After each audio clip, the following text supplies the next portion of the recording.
maka faktor risiko penyakit jantung koroner harus bisa dikontrol. Ya, pencegahan lebih baik, jangan sampai masuk ke penyakit jantung yang seperti ini kan, jangan sampai jatuh ke dalam kondisi gagal jantung. Jadi kontrol tekanan darah, gula harus terjaga, lalu hindari merokok, asap rokok juga kalau bisa dihindari. Kemudian kolesterol harus terjaga, berat badan harus terjaga, ya, rutin olahraga, istirahat yang cukup 7 jam sehari minimal, ya, kemudian hindari stres. Itu hidup sehat yang sehari-hari kita harus kerjakan.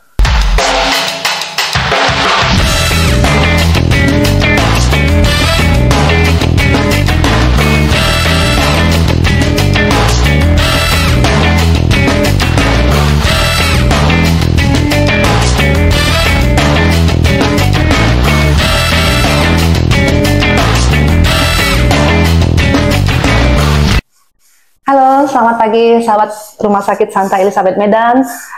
Ketemu kembali lagi bersama kami di sini podcast Obras Sepukes, obrolan santai seputar kesehatan di Rumah Sakit Santa Elizabeth Medan.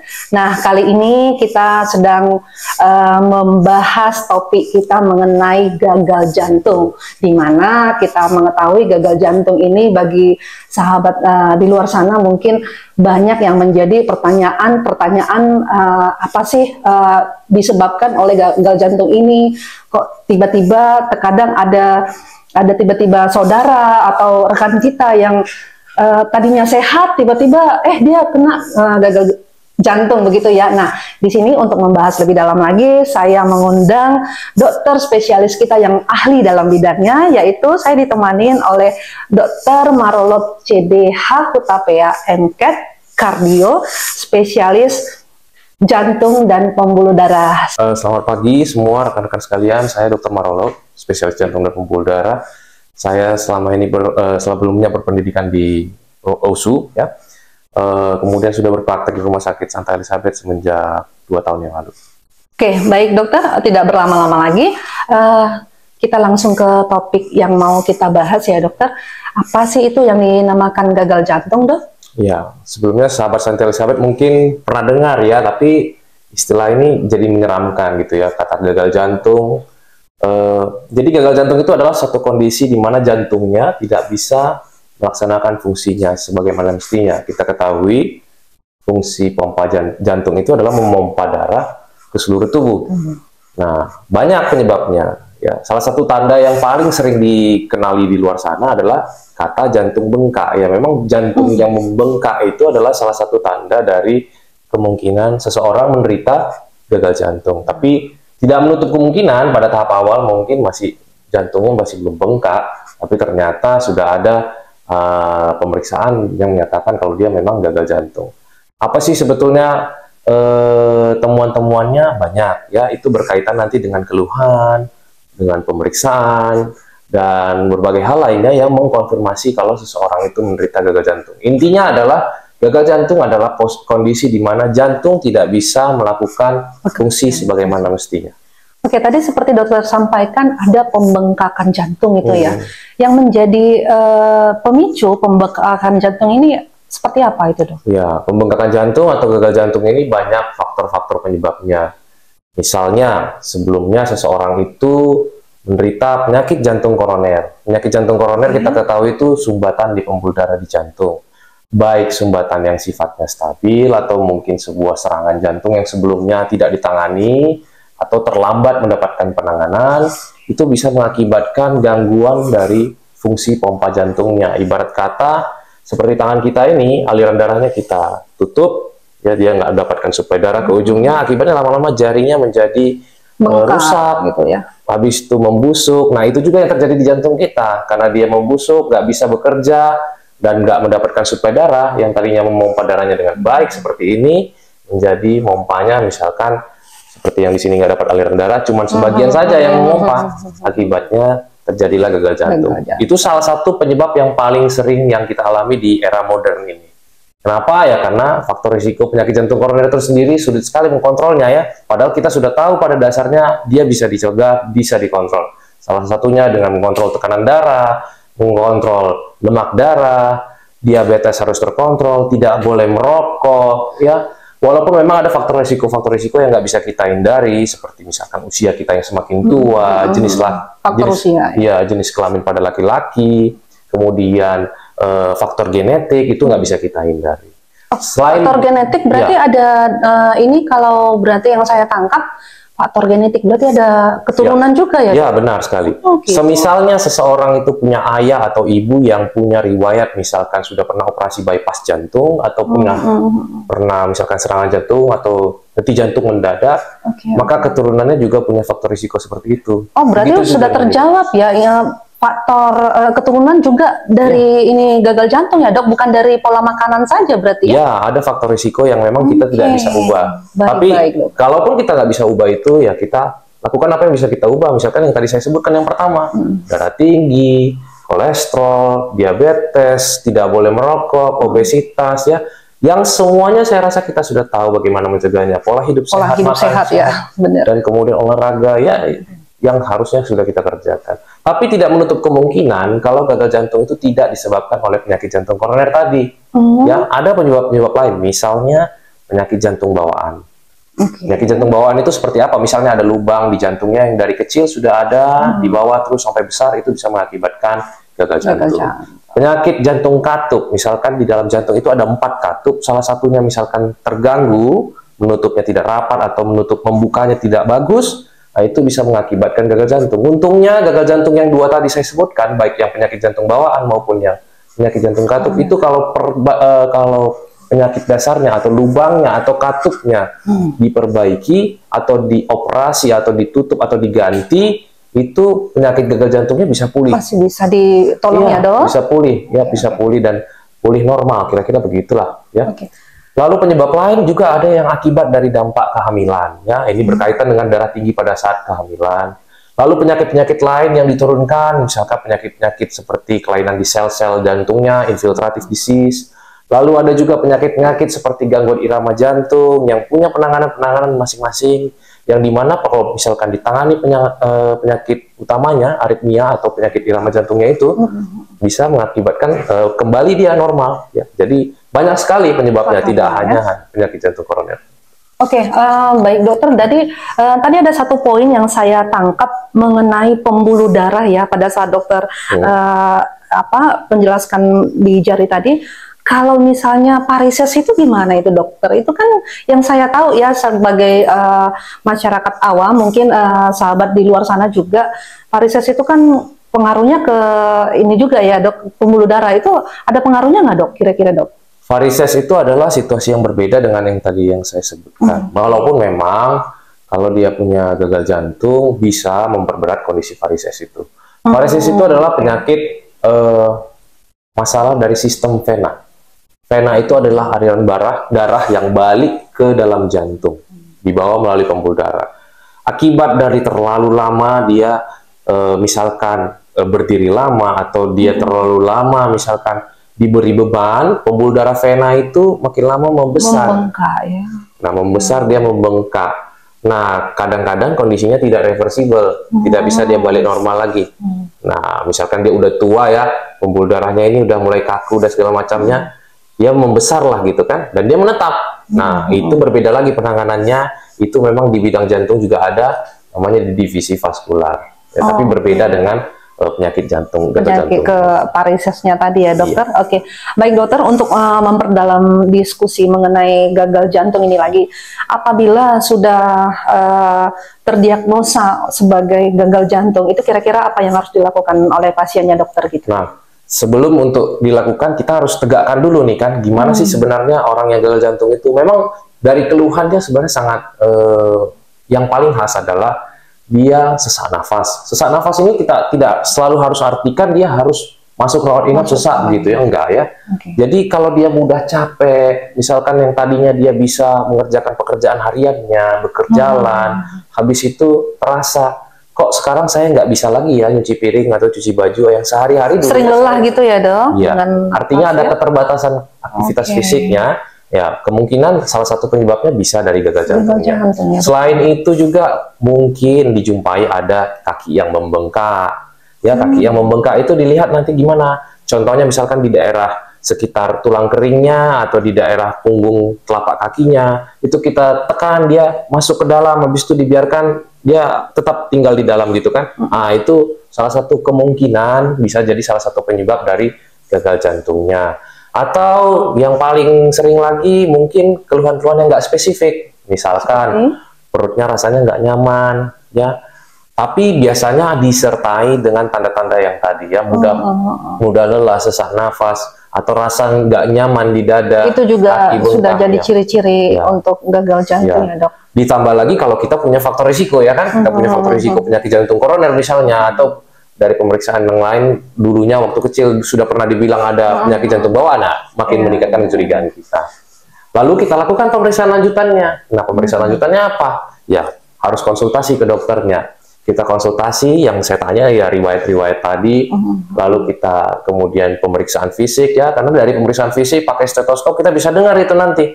Oh, ternyata ini ada bunyi jantung tambahan, ada bunyi gitu ya, bunyi jantungnya itu nggak normal gitu ya. Misalkan. Mungkin penyebabnya, kecurigaannya ada penyakit jantung katup misalnya, atau mungkin penyebabnya ada penyakit jantung bawaan misalnya ya.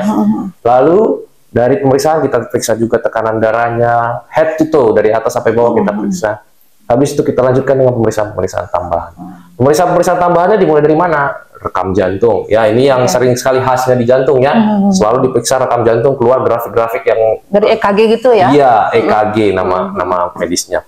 Lalu pemeriksaan foto dada. Nah, ini foto dada ini yang foto toraks, yang sering sekali dibilang jantungnya membengkak. Nah, karena dari foto toraks yang nampak itu jantungnya membengkak. Jadi kan? Menegakkan diagnosa di awal dokter tadi ya. Iya. Gitu ya, Dok. Lalu setelah nampak kelainan tersebut, lalu kita lanjutkan biasanya dengan pemeriksaan ekokardiografi. Ekokardiografi itu sama seperti ibu hamil kalau di USG perutnya. Nah, ini yang di USG jantungnya. Ya, betul. Dari pemeriksaan USG ini nanti bisa kita lihat langsung fungsi pompanya. Kita bisa lihat katupnya, gerakannya bagaimana apakah ada kelainan-kelainan jantung bawaan, itu semua bisa dilihat dari pemeriksaan ekokardiografi. Jadi nanti setelah dilakukan ekokardiografi, kita sudah bisa tentukan nih, kira-kira nih arahnya penyebabnya apa. Penyakit jantung koroner, penyakit jantung katup, penyakit jantung yang lainnya, semuanya bisa ditentukan.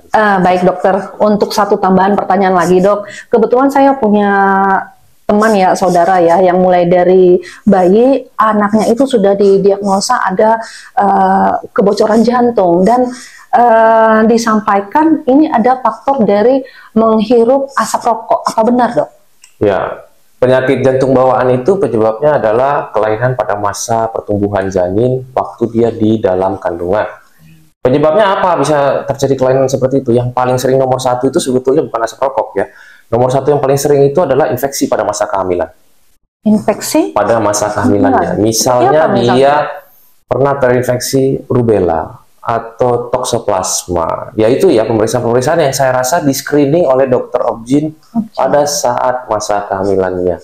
Nah, pada saat ada terjadi kelainan seperti itu, infeksi kehamilan seperti itu, bisa mengakibatkan kelainan kongenital bahasanya. Kongenital itu kelainan bawaan. Tidak hanya jantung ya, bisa jadi ada kelainan bawaan lain seperti di otak ya. Yang kalau di bagian saya tentunya masalah di jantung dan itu dibawa sampai masa kelahiran. Nah, itu yang paling sering ya.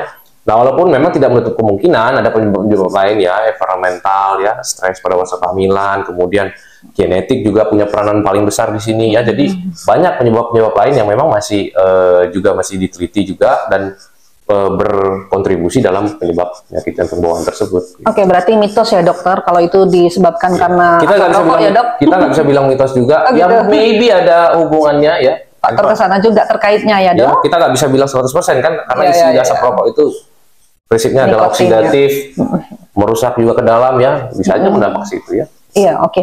Baik dokter, ini ada satu pertanyaan lagi yang memang sebelumnya kita pernah ada podcast di radiologi ya dokter. Ya. Nah gini, untuk pemasangan ring dalam jantung, itu bisa seperti apa itu dokter? Pemasangan ring pada jantung itu sendiri banyak penyebab kepentingannya ya. Intinya adalah tujuannya untuk membuka sumbatan di pembuluh darah di jantung yang saya sebut tadi sebagai penyakit jantung koroner. Nah, penyakit jantung koroner ini sendiri bisa muncul dalam dua jenis ya. Misalkan yang satu itu kelompok pasien yang menderita serangan jantung.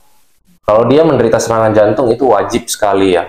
Jadi harus segera untuk dilakukan tindakan pemasangan ring. Kemudian yang satu lagi adalah kelompok pasien dengan nyeri dada yang sifatnya stabil. Kelompok pasien yang mengeluhkan sakit dada hanya pada saat aktivitas, misalkan. Berbeda dengan yang tadi ya, langsung nyeri dada berat, keringat dingin, tensi turun, langsung ke rumah sakit ke IGD dibuktikan memang serangan jantung. Sementara yang satu ini dia kelompok pasien yang sifatnya nyerinya masih stabil gitu ya. Lalu dilihat ternyata memang ada sumbat ya. Tujuannya apa? Berbeda. Kalau yang serangan jantung ceritanya kita mau menyelamatkan nyawa ya. Kalau dia pasang ring itu tujuannya untuk menyelamatkan nyawa. Karena kalau dia tidak dilakukan pasang ring tentunya akan timbul komplikasi yang paling menakutkan yaitu kematian ya. Jadi makanya dia berkaitan dengan waktu. Lalu kalau yang nyeri dada stabil bagaimana? Ya, tujuan nomor satunya adalah menghilangkan nyeri dadanya itu ya. Ya, keluhan bukan fokus di jantungnya berarti ya. Keluhan nyeri dadanya itu akan dihilangkan dengan membuka sumbatan tadi. Nah, gitu. Jadi terkaitnya di sana terkaitnya ya. Di situ. Oke, baik dokter. Pertanyaan berikutnya, jika didapat diagnosa gagal jantung pada pasien, apa yang harus dilakukan? Ya, jadi penanganan gagal jantung itu tentu banyak ya. Sesuai berkaitan dengan pemeriksaan dan temuan apa penyebabnya. Nah, untuk hal-hal yang reversibel sifatnya seperti penyakit jantung katup, penyakit jantung bawaan, kelainan aritmia, itu paling pas adalah memang dia memperbaiki penyebabnya. Misalnya, ya kalau dia punya katup yang bocor, ya katupnya diganti. Operasi misalkan, atau mungkin pakai kateter atau apa ya. Atau punya kelainan jantung bawaan, ya lubangnya ditutup gitu. Karena itu menjadi faktor risikonya penyebabnya. Jadi itu yang nomor satu. Lalu bagaimana dengan kondisi seperti gagal jantung yang diakibatkan misalkan akibat penyakit jantung koroner? Ya, kalau ada peluangnya untuk melakukan revaskularisasi atau membuka pembuluh darah yang sumbat itu, ya dikerjakan peluangnya itu. Ya, misalkan dengan metode apa? Metode misalkan operasi bypass, atau mungkin pilihan keduanya mungkin pasang ring, ya bisa. Tapi ada kondisi-kondisi di mana kondisi sumbatnya sudah terlalu lama dan nggak bisa dilakukan lagi perbaikan di situ, ya kondisinya tersebut ujungnya harus makan obat ya. Semuanya gagal jantung ini makan obatnya nggak boleh lupa gitu. Ya. Harus makan obat. Nah, berarti pemirsa, sahabat Santa Elizabeth yang di luar sana, apabila nih terkadang kan ada pasien ini yang sedikit nakal ya dok ya, atau lupa mengkonsumsi obatnya atau bahkan tidak mengikuti saran seperti yang tersampaikan harus makan obat. Kira-kira itu apa yang menjadi dampak bagi mereka dok? Iya, kalau obat tidak dikonsumsi ya tentunya akan lebih sering masuk rumah sakit karena sesaknya akan bertambah berat ya. Yang paling kita takutkan ya syukur-syukur masuk rumah sakit kita tolong perbaikan keluar lagi dari rumah sakit kan. Tapi setiap kali pasien itu masuk ke dalam rumah sakit, ada penelitiannya membuktikan kalau memang fungsi pompa jantungnya semakin menurun. Arti katanya semakin sering dia masuk rumah sakit, kondisi jantungnya semakin buruk. Kan lebih baik kita ketemunya jangan di rawat inap, lebih baik ketemunya di rawat jalan ya kalau kondisi-kondisi kronis begini. Maka konsumsi obat rutin itu menjadi faktor yang sangat penting. Tapi ingat ya, itu kalau memang kondisinya cuman solusinya obat saja. Tapi kalau kondisinya ada solusi, misalkan dilakukan tindakan ya, misalkan operasi katup tadi, atau operasi penutupan lubang, ya itu harus dikerjakan. Karena mau sampai kapanpun kita kasih obat, ya kondisi akan tetap perburukan kalau penyebabnya tidak di atas. Istilahnya itu stadiumnya ya. Itu yang harus dikerjakan, kemudian dilanjutkan dengan pengobatan-pengobatan lain. Oke, baik dokter. Sepertinya sangat luar biasa, singkat, padat, jelas nih mengenai apa gagal jantung yang mungkin sahabat di luar sana banyak yang belum paham nih bagaimana tadi resikonya, apa yang menjadi penyebabnya, terutama tadi pola hidup sehat itu ya dokter ya. Oke, baik dokter. Sebelum menutup acara kita ini mungkin ada saran buat sahabat Santa Elizabeth di luar sana dokter untuk pola hidup atau bagaimana tadi jika mengetahui ciri-ciri gagal jantung tadi dokter, mungkin bisa kasih saran dokter. Ya, yang pertama yang paling penting, paling sering penyebabnya adalah penyakit jantung koroner, kita ketahui sama-sama itu. Maka faktor risiko penyakit jantung koroner harus bisa dikontrol ya. Pencegahan lebih baik, jangan sampai masuk ke penyakit jantung yang seperti ini kan, jangan sampai jatuh ke dalam kondisi gagal jantung. Jadi kontrol tekanan darah, gula harus terjaga, lalu hindari merokok, asap rokok juga kalau bisa dihindari. Kemudian kolesterol harus terjaga, berat badan harus terjaga, ya.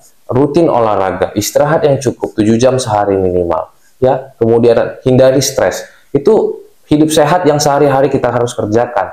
Nggak perlu kita pikirkan lagi kita mau cegah ini, cegah itu sudah sebagai kewajiban gitu ya. Jadi saya rasa itu harus menjadi bagian dari rutinitas kita, pola hidup kita ya. Kalau misalkan satu minggu ini saya kok nggak ada olahraga, ya itu udah sesuatu kesalahan. Iya, itu udah sesuatu kesalahan. Jangan menjadi saya mau olahraga lah minggu ini, anggap gitu. Saya salah kalau nggak saya nggak olahraga. Gitu. Menjadi kebutuhan salah satunya ya dokter untuk pola hidup.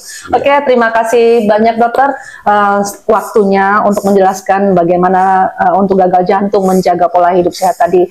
Nah, sahabat Rumah Sakit Santa Elizabeth Medan, apabila teman-teman atau ada saudara di luar sana sesuai dengan apa yang sudah dijelaskan dokternya tadi, ingin lebih jelas lagi, bisa datang ke Rumah Sakit Santa Elizabeth Medan, di mana dokter marolog kita praktek dari hari Senin, Rabu, Kamis, dan Jumat pukul 16 sampai pukul 18. Begitu ya dokter? Oke, baik dokter, terima kasih banyak untuk ilmunya, dan saya yakin teman-teman kita sudah sangat luar biasa mengetahui mengenai pembelajaran atau sharing kita pagi hari ini ya dokter. Oke, baik, terima kasih dokter atas waktunya. Mungkin lain kali ada lebih detail lagi akan kita undang lagi ya dokter ya. Oke, baik, terima kasih untuk sahabat Santa Rumah Sakit Elizabeth. Kita ketemu dalam podcast berikutnya. Sampai jumpa, salam Santa Elizabeth.